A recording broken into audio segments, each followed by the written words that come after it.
terduduk ataupun tertinggal dekat satu rumah seram ni. Okey baik, Assalamualaikum warahmatullahi wabarakatuh dan selamat kembali semula ke channel Farhan Jamal. Okey baik, pada video kali ini FJ nak ceritakan satu pengalaman sebenar yang dikongsikan oleh seorang penulis ni lah, berkaitan dengan kisah seram yang beliau alami, tapi beliau kongsikan kisah ini di dalam grup IIUMC. Grup ni popular lah kalau orang ceritakan tentang masalah rumah tangga dan sebagainya. Tapi cerita kali ni agak berlainan, iaitu kisah beliau yang membeli satu rumah ni, dan ditajuk pada artikel tersebut ialah bukan rumah biasa. Okey, jadi tidak dinyatakan siapakah yang menulis akan kisah ini, anonymous. Jadi kita baca saja berkaitan dengan kisah tersebut dan cuba kita lihat akan cerita yang cuba disampaikan oleh penulis misteri ini. Okey, hai semua, saya ada satu confession agak pelik tapi benar. Berlaku pada awal tahun 2020, saya telah membeli sebuah rumah. Maksudnya baru lagi tahun lepas. Rumah ini bukanlah rumah biasa, ianya terletak di tepi tasik. Ada beberapa rumah di sekeliling, boleh dikatakan kawasan elit disebabkan tanah resort. Mengikut logik akal, saya tak mampu untuk membeli, hanya mampu tengok sahaja. Pada mulanya saya bercadang ingin membeli sebuah apartmen dan settle down dekat situ. Oleh disebabkan saya seorang lelaki bujang, jadi saya tidak perlukan rumah yang besar untuk didiami. Sedang saya mencari rumah, saya ada teringat yang saya ada kawan yang sama-sama bersekolah dahulu yang kini bekerja sebagai ejen hartanah. Jadi saya mengambil keputusan untuk berhubung dengannya. Dialah yang memberitahu saya ada sebuah rumah yang cantik nak dijual pada harga below market. Sangat below market ya, bawah pasaran lah harga rumah tersebut. Saya tanya dia, what's the catch? Dia kata rumah ini pernah menjadi saksi pembunuhan sekeluarga. Dia tidaklah beritahu ada sebab pembunuhan, cuma dia beritahu saya beberapa orang yang mati dekat kawasan rumah tersebut. Rumah ini sangat cantik ya, design yang moden, ada swimming pool, mini garden, ada office room dalam rumah, ada walk-in wardrobe dan ada garage yang boleh memuatkan 2 biji kereta. Memang cantik. Rumah ini mempunyai 6 bilik tidur dan 6 bilik air, juga mempunyai dry and wet kitchen dan pantry ataupun laundry room lah, tempat basuh. Pada asalnya ini tanah kosong, tetapi keluarga tersebut membina rumah atas tanah ini dengan desain mereka sendiri. Oleh sebab itu memang sangat cantik. Mengikut logik akal, rumah ini tak kurang harga dari 2 juta ringgit, tetapi saya dapat below market, kurang dari 2 juta dan kurang dari 1 juta. Maksudnya kalau ikutkan keadaan rumah tersebut, patutnya harga dia dah cecah 2 juta, tapi disebabkan ada berlaku sesuatu kat rumah tersebut, dia dapat harga rumah tersebut bawah 1 juta. Oleh disebabkan seluruh keluarga itu mati di rumah itu, yang menguruskannya adalah abang kepada ketua keluarga tersebut. Maksudnya sekeluarga mati dekat kawasan rumah tersebut. Dahsyat ni. Abang itu cakap pada saya rumah ini dibina pada tahun 2016, pembunuhan berlaku 2018. Dari 2018 hingga tahun 2020 tidak ada orang yang duduk. Adalah perabot dan sebagainya, tapi tiada penghuni. Maksudnya berlaku pembunuhan ni, satu keluarga tu kena bunuh dekat kawasan rumah tersebut. Jadi ya, saya mengambil keputusan untuk beli. Bincang punya bincang, nego punya nego, saya dapat harga cantik dan saya beli rumah tersebut. Mungkin kalian bertanya, di mana semua mangsa mati? Baik, mereka sekeluarga ada 5 orang. Ayah dan ibu dibunuh di master bedroom atas katil. Anak perempuan dibunuh di bahagian wet kitchen. Lagi 2 anak lelaki, seorang bunuh diri dengan bergantungkan diri di biliknya, dan seorang lagi ditemui di ruang tamu dengan kesan kelar di tangan. Ya, it's too much kan? Mungkin korang anggap saya gila. Kenapa jadi macam tu kan? AJ tak pasti kenapa pembunuhan ni mak ayah dia mati kena bunuh. Lepas tu dia ada seorang anak perempuan dibunuh di kawasan dapur. Lepas tu ada 2 orang anak lelaki, kenapa bunuh diri? Dia tak pasti lah yang ni, kenapa bunuh diri dan ada kesan kelar kat tangan. Saya ni bukan seorang yang terlampau obses dengan tahyul mahyul ini. Saya seorang yang sangat realistik. Okay, bagus. Ya, saya tahu dan percaya syaitan dan jin itu wujud, dan ya, apa yang berlaku pada keluarga itu sangat tragik. Tapi that's life. People live and people die every day. Okay, bagus, pemikirannya bagus. Saya tak fikirkan sangat pasal rumah ini ada sejarah pembunuhan ke apa ke. Saya nampak opportunity dalam membeli rumah yang besar dan mewah sebegitu pada harga yang cantik. Kawan saya ejen hartanah ada berkata, banyak saja rumah second yang orang beli pernah ada kes dalam rumah itu, baik dari segi bunuh diri, pecah rumah, bunuh, rogol, bunuh dan macam-macam lagi lah. Tapi pembelinya jarang tahu sebab ejen takkan cakap, dan owner rumah juga takkan cakap demi mengekalkan harga rumah. Dan sebab itu kalau korang pergi ke hotel yang pernah ada kes orang mati dekat bilik itu, pihak hotel pun takkan kongsi info itu kepada korang. Kadang korang baring atas katil bekas orang mati dibunuh pun korang tak tahu. Itu adalah perkara normal. Sekarang sudah genap 2 tahun saya mendiami rumah ini oleh sebab saya pindah masuk pada 2018, bulan 5 2018 ketika COVID dan ada restriction untuk berjalan. Ahli keluarga saya tak pernah ke rumah saya ini, dan ketika selepas PKP 1.0 pun saya tak ada buat open house ataupun doa selamat. Keluarga saya tak tahu pasal ini, pasal sejarah rumah ini. Saya hanya beritahu mereka saya ada membeli rumah, itu sahaja. Mungkin bila keadaan reda dan boleh merentas negeri, saya akan jemput mereka ke sini. Untuk makluman, saya tidak mengeluarkan sebarang kos untuk renovate. Rumah ini dah komplit semua. Rumah ini dijual sekali bersama perabot dan appliances.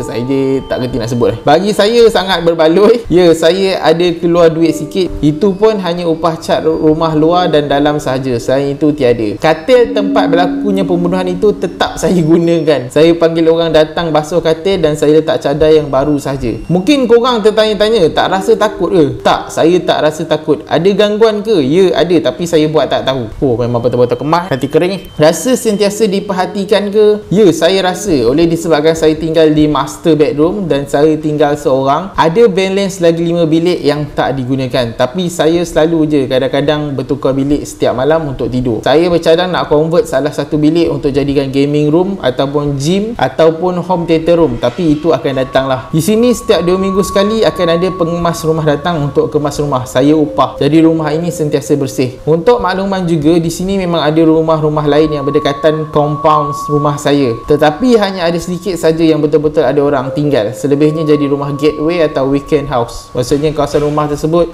jiran-jiran hanya datang ujung minggu macam itulah. Jadi malam memang sunyi di sini, tak ada kenderaan lalu lalang dan sebagainya. Kalau saya di rumah, saya buka movie di ruang tamu dengan volume yang kuat pun tak ada jiran yang akan komplain. Ya, ibarat sunyi macam itulah. Setiap malam saya tidur akan ada bunyi ketukan pintu bilik. Saya tahu memang ada yang nak mengacau, tapi saya buat tak endah. Lama-lama annoying jugalah rasa kan, asyik kena ketuk je. Tapi one thing saya nak cakap, you control your mind, never let your mind control you. Ini adalah istilah yang bagus. Lagi aja ulas. Stand your ground, you are the owner of the house. Yang datang mengganggu tu hanya menumpang saja. Kenapa owner nak takut pada penumpang pula? Ini memang terbaik. Okay? Saya juga lihat masyarakat kini terlalu obses dan terlampau takut. Mungkin sebab influence dari cerita-cerita hantu dan sebagainya. But don't be afraid, stand your ground and show your dominance. Itu mentaliti yang saya pegang sehingga kini. Dan ya, sekarang tiada lagi gangguan dan apa pun. Mungkin benda yang mengganggu tu pun dia dah bosan dan saya tak layan mereka. Haha, entahlah. Mungkin pembaca yang membaca ini anggap saya bongkak dan cakap besar. Tak ada apa yang perlu saya bongkak. Saya tak takutkan mereka, saya takutkan manusia. Okay? Kerana manusia lah rumah ini pernah jadi kes bunuh. Yang membunuh, merogol dan sebagainya adalah manusia, bukan hantu-hantu ini. Okay? Bagus point dia.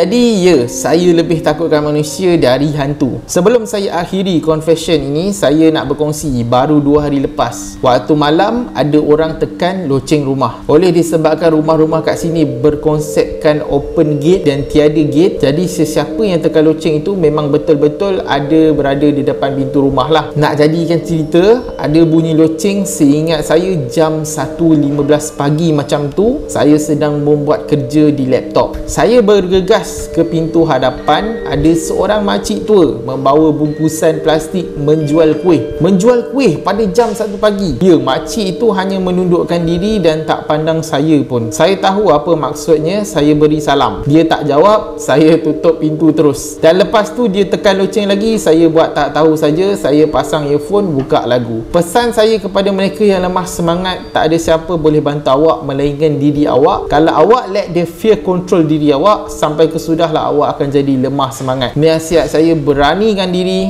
pada mulanya susah, tapi sekali awak dah biasakan diri, awak boleh duduk kat hutan seorang-seorang tanpa rasa takut. Kita manusia kat bumi ni khalifah, kita superior dari makhluk lain. Kenapa nak takutkan benda yang di bawah kita? Cuba fikirkan. Betul, kalau ada pontianak depan mata, kita akan menggigil, tapi sekali awak approach and unlock inner strength awak, trust me, no ghost can do harm to you. Jangan risaukan hantu sangat, risaukan manusia. Awak duduk rumah kunci grill pagar sebab tak nak hantu masuk atau tak nak perompak masuk. Thanks, God bless. Oh, cerita ni memang mantap sangat-sangat. FJ suka akan penulis daripada cerita ini yang menceritakan kisah beliau membeli sebuah rumah besar bawah harga below market, dan rumah tersebut ada kes pembunuhan sekeluarga pula tu. Kalau pembunuhan seorang-seorang tu tahan lagi lah, ni sekeluarga. Dia beli selamba badak, lepas tu beliau duduk dekat kawasan rumah itu dan beliau tak kisah ada gangguan ke, ada apa ke. Yang penting aku nak beli rumah tu, aku nak duduk, tak ada siapa yang boleh halang untuk aku duduk dan tak ada siapa yang boleh halau aku keluar. Dan lelaki ni memang padu lah. Dia tengok pemikiran dia kan. Ada ayat dia tadi yang dia nak cakap, the one thing saya nak cakap, you control your mind, never let your mind control you. Okay, banyak lah ayat-ayat dia padu lah berkaitan dengan benda-benda seram ni kan. Dan sebenarnya banyak mentaliti beliau ni ada pada diri FJ lah. Sebenarnya waktu dulu masa FJ kecil-kecil, FJ bukanlah seorang yang berani sangat lah nak cerita kat korang. Bukannya seorang yang berani. FJ ni seorang penakut juga. Waktu FJ kanak-kanak dan sebagainya, bila kita baca kisah seram, kita tengok cerita hantu semua, memang kita takut. Malam-malam sampai terbayang-bayang kan. Kalau dulu ada cerita Suzana, FJ dulu duduk kat JB, dapat siaran Indonesia kan, siaran daripada negara Indonesia, RCTI lah apalah, banyak. Kadang-kadang malam-malam ada disiarkan hantu Suzana, hantu Sunda Bolong lah, macam-macam lah. Memang seram lah, memang menakutkan lah. Kalau tengok tu kadang-kadang teringat dan sebagainya kan. Lepas tu dulu kecil-kecil suka pula baca buku Mastika dan sebagainya. Bila baca buku Mastika tu kan ada dia punya grafik hantu-hantu depan muka buku tu kan. JJ pun tengok dan takut lah masa kecil-kecil. Tapi bila dah lama-lama JJ fikir pada besar-besar ni, JJ punya ketakutan tu ada. Kita tak nafikan, sebagai manusia biasa kita memang ada perasaan seram, perasaan takut, perasaan meremang. Itu benda normal lah bagi orang manusia normal. Tapi macam dia cakap lah, kalau korang ni takut dengan benda tu, sampai bila korang nak takut dengan benda tu? Sebab memang dia kata tadi, yang bahayanya adalah manusia, bukannya daripada benda-benda ni. Benda ni ada bahaya dia juga, tetapi yang betul-betul bahayanya manusia lah. Orang hantar sihir, okey, sihir ni mendatangkan kesan dan sebagainya lah. Muntah darah lah, boleh menyebabkan kematian, ada yang mati sebab sihir dan sebagainya. Siapa yang tukang hantar tu kalau bukan manusia? Sebab tu AJ cakap, kalau korang tanya AJ lah, antara manusia dengan hantu, AJ risaukan manusia lagi. Contohnya pergi jalan-jalan seram, takut perompak dan sebagainya lah. Itu yang AJ concern. Tapi banyak lah pandangan beliau ni, memang AJ sangat-sangat respect gila. Sebab AJ rasa memang sama lebih kurang dengan MJ. Okay? Lepas tu dia kata tadi, sekali awak approach and unlock inner strength awak, trust me, no ghost can do harm to you. Yang ini MJ rasa benda ni kena dengan MJ, dia punya ayat tu. Sebab sebelum MJ buat start jalan-jalan seram lah, MJ ni nak kata berani tu tak lah. Dan MJ pun mungkin takkan buat lah, cakap mengarut lah, takkanlah aku nak pergi kan, lebih baik aku duduk rumah tengok konten orang lain dan sebagainya. Tetapi bila ada sesuatu yang berlaku dalam hidup kita, yang kita yakin lah, macam MJ yakin bahawa apa yang berlaku adalah aturan daripada takdir kita ni, adalah aturan yang ditetapkan oleh Allah SWT lah. Dan takdir kita boleh berubah atas kita punya doa dan sebagainya lah. Dan benda yang telah ditakdirkan ini, kita hidup kita ni korang kena tahu sebab tu bila cerita tentang macam apa ni, ruqyah dan sebagainya, orang yang belajar tentang pengeruqiyahan dan sebagainya, tentang cara-cara nak mengatasi masalah kerasukan, hantu, jin dan syaitan ni, dia yang paling penting sekali yang kena faham adalah tauhid lah. Kena belajar tentang tauhid. Allah Maha Besar, Allah yang Esa, Allah Maha Melihat, Maha Mengetahui dan sebagainya lah. Jadi kalau macam ni nak cakap dengan korang, benda ni susah nak explain secara umum macam ni. Macam MJ, bila MJ pergi ke satu tempat yang seram, yang mungkin ada gangguan dan sebagainya, MJ satu je MJ cakap, yang MJ tahu apa yang berlaku pada ketika itu, Allah Subhanahu Wa Taala Maha Melihat, Maha Mendengar, Maha Mengetahui. Jadi waktu kita pergi jalan seram dan sebagainya, kita takkan ada siapa-siapa yang kita boleh harap. Kita nak harap bantuan polis, belum tentu akan sampai. Mungkin ada line telefon, tak ada line telefon dan sebagainya. Kita nak harapkan siapa lagi bantuan? Orang kampung, mungkin kita berada di jauh daripada kawasan perkampungan. Kalau kita kena ganggu dan sebagainya, kena ganggu dengan setan ke, kena ganggu dengan jin. Jadi siapa yang kita boleh berharap? Yang ketika itu maha melihat, maha mendengar, maha mengetahui dan maha besar. Maha besar ni kena faham. Kalau orang faham betul-betul Allahu Akbar tu apa, dia jelas dengan Allahu Akbar, Allah maha besar. Makhluk-makhluk lain ni, kita, jin, syaitan ni tak ada apa pun sebenarnya. Sebab tu bila kita pergi kepada tempat-tempat tersebut, kita kena kembalilah kepada Allah Subhanahu Wa Taala lah. Sebab tu FJ kalau apa-apa hal memang FJ akan kembali kepada perkara-perkara tersebut. Ada juga setengah orang yang mungkin, ini mungkin FJ tak tuduh, tak kata apalah. Ini pun FJ baca berdasarkan komen-komen yang ada dalam ruqyah syariah dan sebagainya, yang menyatakan bahawa setengah orang ni dia berani pergi tempat-tempat yang menakutkan dalam hutan dan sebagainya kan. Contoh orang zaman dulu pergi menoreh getah dan sebagainya pada waktu 3-4 pagi. Mungkin tak semua, tapi ada setengahnya. Kadang-kadang orang zaman dulu mereka tak takut masuk dalam hutan dan sebagainya. Kadang-kadang yang jenis tu pula dia ada sesuatu kepada diri dia lah. Maksudnya kalau nak kata macam mana, benda yang bukannya dia datang daripada Allah SWT. Maksudnya macam ni, benda tu adalah bantuan daripada jin lah. Maksudnya dia bersahabat dengan jin ke, ataupun jin tu jadi suruhan kepada dia, ada kontrol jin dan sebagainya. Yang benda ni adalah dilarang dalam kita punya mazhab ataupun kita punya aliran ni. Kita tak boleh sebenarnya. Ada orang-orang yang mengamalkan ilmu-ilmu macam ni, dia orang tak takut. Dia orang tak takut pergi ke dalam hutan sorang-sorang ke apa ke. Benda ni berlaku kepada member FJ dulu. Yang FJ cakap sebelum beliau sembuh tu kan, beliau ada gangguan dan sebagainya kepada diri beliau, ada benda dan sebagainya yang mengikuti beliau ni sepanjang masa. Beliau sendiri ceritakan benda yang sama lah. Iaitu beliau ni tak takut kalau pergi tempat gelap sorang-sorang ke apa, beliau tak takut waktu tu. Selama badak je. Ada dia cerita dia tempat belajar dia, jalan tu kalau malam-malam orang tak lalu lah. Malam-malam budak student takkan lalu lah jalan tersebut. Tapi dia kata aku waktu tu, waktu aku tengah sakit tu ataupun waktu aku tengah ada gangguan tu, dia kata dia selamba je lalu. Tak ada rasa takut, tak ada rasa apa. Dia berani. Mungkin kalau jumpa harimau ke apa ke waktu tu, ataupun anjing jumpa dia ke, dia rasa anjing pun akan lari waktu tu. Sebab mungkin ada sesuatu pada diri dia. Yang ini ada orang yang macam tu. Satu, ada orang yang memang dia berserah diri kepada Tuhan. Memang dia minta pertolongan, doa dan agar Allah makbulkan keselamatan dia. Dan satu lagi, ada orang yang dia ada sesuatu pada diri dia yang bagi bantuan lah. Maksudnya bantuan jin lah. Bila ada macam ni, ada yang sesuatu di bahagian belakang dia apa semua, selalunya kebiasaannya benda ni adalah bantuan jin. Dan perkara ini bila korang baca lah sini berkaitan dengan menggunakan hikmat jin ni, adakah dia syirik ke tak syirik ke. AJ tak nak buat tuduhan sebab benda ni sangat berat. Kalau AJ tuduh kau syirik, kau tak syirik, benda ni berat. Sebab kita kadang-kadang tak tahu. Kadang-kadang ada orang yang dia ada sesuatu dalam diri dia, tetapi sebenarnya bukanlah dia nak benda tu. Kadang-kadang dia diwarisi tanpa pengetahuan dia. Jadi kita sebagai orang yang menilai, kita jangan nilai bila kita tahu orang tu ada sesuatu, kita kata dia ni adalah orang yang syirik pada Allah SWT, masuk neraka. Kita jangan, tu bahaya. Benda tu bahaya pandangan tersebut. Apa yang kita tekan kat sini ialah kita tak tahu lagi akan keadaan dia. Adakah sama ada dia sendiri tak tahu sebenarnya tak boleh bersama-sama dengan jin dan sebagainya, ataupun satu lagi kemungkinan dia sendiri tak tahu akan benda tu turun kepada dia sendiri tak tahu. Aku pun tak tahu aku ada sesuatu macam tu. Ataupun sebenarnya dia memang dia tahu dan sebagainya, dia memang aku yang cari benda tu, aku nak ilmu tu. Itu cakap kita tak boleh nak bagi satu kata putus bahawa dia ni memang bersalah, dia ni memang syirik, dia ni memang melakukan perkara-perkara yang bercanggah dengan kita. Tak boleh pastikan akan hal tersebut lah. Jadi itulah perkara yang berlaku. Firstly, kita kena setkan mind kita bahawa benda-benda ni tak boleh harm kita. Kita serah diri kepada Tuhan sepenuhnya. Benda ni takkan berdatangkan kemudaratan kepada kita melainkan keizinan Allah Subhanahu Wa Taala lah. Itu yang kena faham. Kalau Allah izinkan benda tu berlaku, kita mendapat mudarat daripada jin ke syaitan ke apa ke, ia boleh berlaku, tak ada masalah. Dan benda tu pun kita balik kepada takdir tadi lah kan. Sedangkan Nabi sendiri pun pernah disihir oleh Yahudi, perempuan Yahudi kan. Kalau ikutkan Nabi punya amalan, Nabi pula kekasih Allah Subhanahu Wa Taala, memang kalau ikutkan amalan sendiri, memang macam mana sihir tu nak sampai kepada Nabi. Sedangkan amalan Nabi tu sangat-sangat lagi dahsyat daripada kita semua, tapi sampai juga kerana apa? Izin Allah Taala. Itu yang nak kena faham, bahawa apa yang Allah kehendak takdir pada diri kita ni, itulah yang boleh berlaku. Kalau tak izin, tak jadi. Jadi kita nak minta kepada siapa? Minta kepada Allah Taala. Kita minta lah kita jalan seram, kita minta, ya Allah bagilah pemudahkan jalan seram ini. Andai kata ada apa-apa, makhluk tersebut tidak dapat mengganggu kita.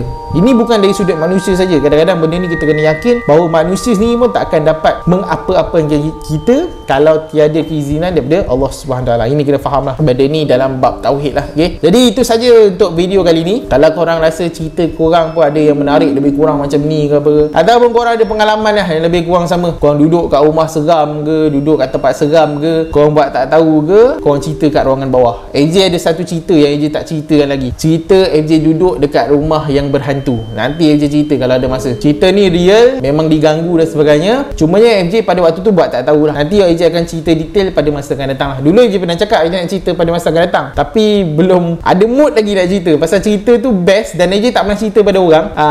Belum ada sampai mood lah. Nanti sampai masa AJ akan cerita juga berkaitan dengan pengalaman FJ yang terduduk ataupun tertinggal dekat satu rumah seram ni. Sekian, itu saja daripada FJ. Jangan lupa like, share dan subscribe channel ni dan nantikan video cerita seram, reaksi seram yang seterusnya. Okay? Assalamualaikum, selamat malam dan jumpa lagi. Bye.